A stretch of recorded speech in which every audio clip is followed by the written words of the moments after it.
ये चैनल पूरी तरह से काल्पनिक नहीं है। सूरज डूबने के बाद हर एक काली रात हमें आत्माओं की दुनिया से जोड़ते हैं। कृपया अपनी खिड़की और दरवाजे बंद कर ले, क्योंकि दस्तक अब किसी और दुनिया से भी आ सकता है। इस चैनल का कार्यक्रम किसी पैरानॉर्मल एक्टिविटी पर दावा तो नहीं करता, पर एक चीज़ के ऊपर दावा ज़रूर करता है, डर।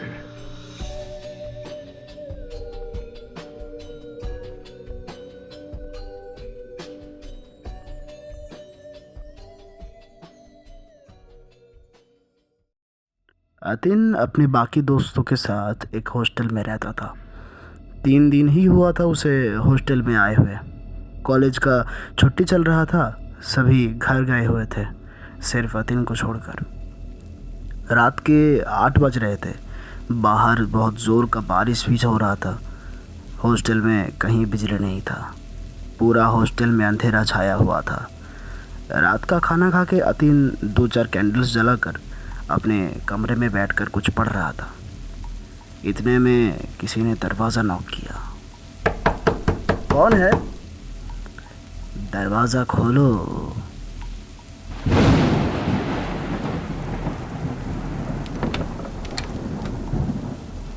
अतिन ने दरवाज़ा खोला तो कौन है आप?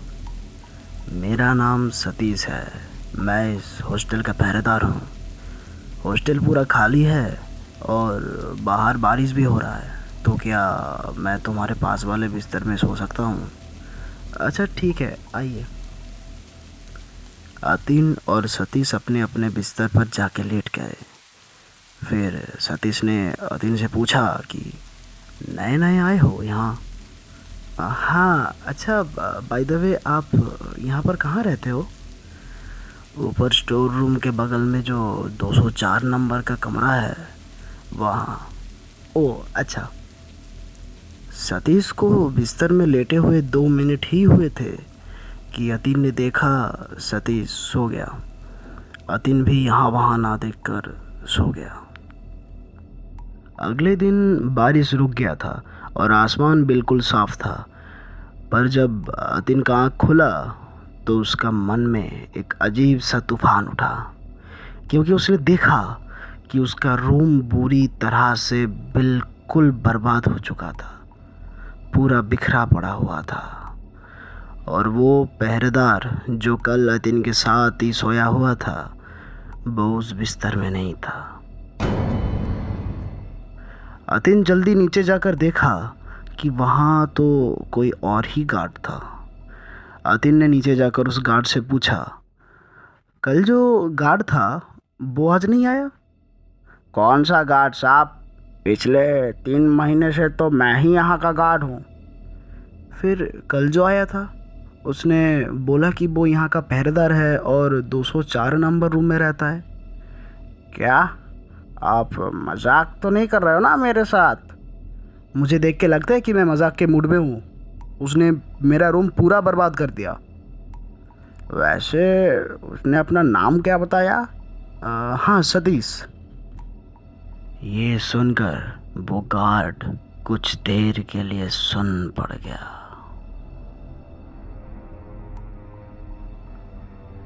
मैं सिर्फ एक ही बात कहूँगा बेटे, रात को फिर से कभी उस दरवाजे से कोई नॉक करे तो खोलना मत। पर क्यों? और वो कौन था? चल क्या रहा है यहाँ? बेटे, सतीश कोई इंसान नहीं बल्कि एक प्रेतात्मा है, जिसका 3 महीना पहले इसी हॉस्टल में खून हुआ था। पर कैसे? सतीश बहुत ही स्ट्रिक्ट था। स्टूडेंट्स को नशा करने से हॉस्टल में पाबंदी लगा दिया था उसने। एक दिन 4 लड़के नशा करके सतीश के रूम नंबर 204 में गए और नशे में चूर होकर बेचारे सतीश को बड़ी बेरहमी से मार दिया। अगले ही दिन उन बच्चों के साथ कुछ ऐसा हुआ कि सभी बच्चे पागल हो गए। तब से लेके आज तक सतीश यहीं पर भटकता रहता है। अगर कोई रात को नशा करके वक्त सतीश का नज़र में आ जाए तो उस बच्चे के साथ क्या हो सकता है कोई नहीं जानता बेटे। अतीन अपने रूम में आया। वो थोड़ा परेशान था। अतीन नशा बिल्कुल नहीं करता था, फिर उसको क्यों सतीश का आत्मा दिखा। यही सब सोचते सोचते उसका दोस्त का कॉल आया और अतीन ने अपने दोस्त को पूरा बात बताया। देख अतीन, तू टेंशन मत कर, 2 दिन में हम वापस आ ही रहे हैं, ठीक है, तू टेंशन मत कर। उसने फ़ोन काट दिया। रात को अतीन का नींद पूरी तरह से उड़ चुका था। अतीन अब खुद को रोक नहीं पा रहा था और ऊपर के 204 नंबर कमरे में जाने का मन बना लिया था, पर मन ही मन बहुत डर भी लग रहा था उसे। 204 नंबर कमरे का दरवाज़ा खोलते ही रूम के अंदर एक बेड, कुछ बक्सा और धूल जमा हुआ था। रूम के अंदर एक अजीब सी ठंडक थी और एक गंध जो कुछ दिनों से पूरे हॉस्टल से आ रहा था। अतीन समझ गया कि वही गंध शायद इसी कमरे से आ रहा था। अतीन ने गंध का पीछा किया तो देखा कि बिस्तर के नीचे एक लाश, और लाश का जो यूनिफॉर्म था उसके ऊपर लिखा हुआ था सतीश। ये देखकर अतीन वहीं बेहोश हो गया। 2 दिन बाद उसको होश आया और वो नीचे गया तो देखा कि उसके सारे दोस्त आ चुके थे। अरे अतीन, कहाँ था? चलो भाई, खंबा खोलते हैं और बैठ जाते हैं, क्या बोलते हो? मोंटी देख, मैं बता रहा हूँ, नशा अब से ना ही कर तो बेहतर है।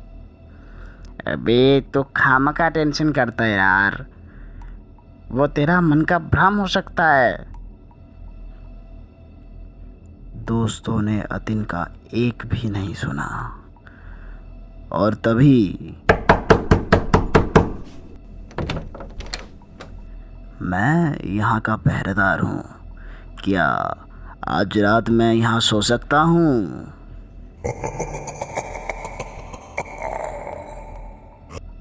अगले दिन एम्बुलेंस आया और अतीन के दोस्तों को हॉस्टल से लेके गया, क्योंकि वो सब पागल हो चुके थे।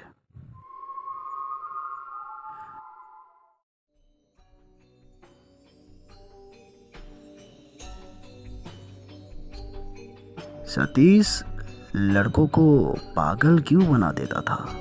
क्या सतीश अभी भी किसी हॉस्टल में मौजूद है? सोचिए।